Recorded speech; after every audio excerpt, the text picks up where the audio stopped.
তো বাজার থেকে চলে এসেছে মাছ। এই গরমের দিনে মাছের কি রান্না করা যায় বলো তো? মাছগুলো আগে বেছে হলুদ লবণ মাখিয়ে নিই, তারপর ভাবছি কি বানানো যায়। তা আমি ভাবছি মাছের পাতলা করে আলু পটল দিয়ে ঝোল বানাবো। আমি কিন্তু আমার মতো করে রান্নাগুলো করি।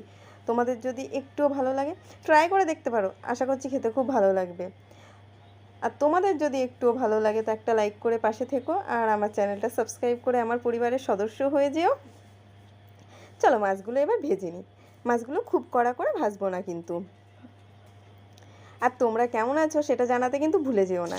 এদিকে আলু পটলটাকেও রেডি করে নিই। চলো, কড়াইয়ে তেল গরম হয়ে গেছে, ওই মাছ ভাজার তেলে আরেকটু তেল অ্যাড করেছি, তার ভেতরে গোটা জিরে ফোড়নে দিয়েছি। এবার আলু পটলটা লবণ হলুদ দিয়ে একটু ভেজে নেব।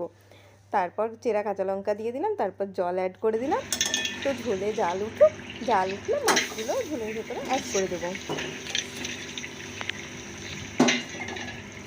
তো মাছগুলো অ্যাড করে দেওয়ার পরে গোটা জিরেটা অন্যদিকে ভেজে নেব, ভেজে শিলে বেটে নেব। তোমরা চাইলে মিক্সিতে আগে থেকে গুঁড়ো করেও রাখতে পারো। তো এই রান্নায় কিন্তু এই জিরে বাটাটা দেওয়াই লাগবে।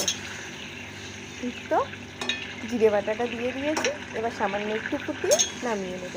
তো ফাইনাল লুক দেখো কেমন হয়েছে জানিও। বাই, সাবস্ক্রাইব করতে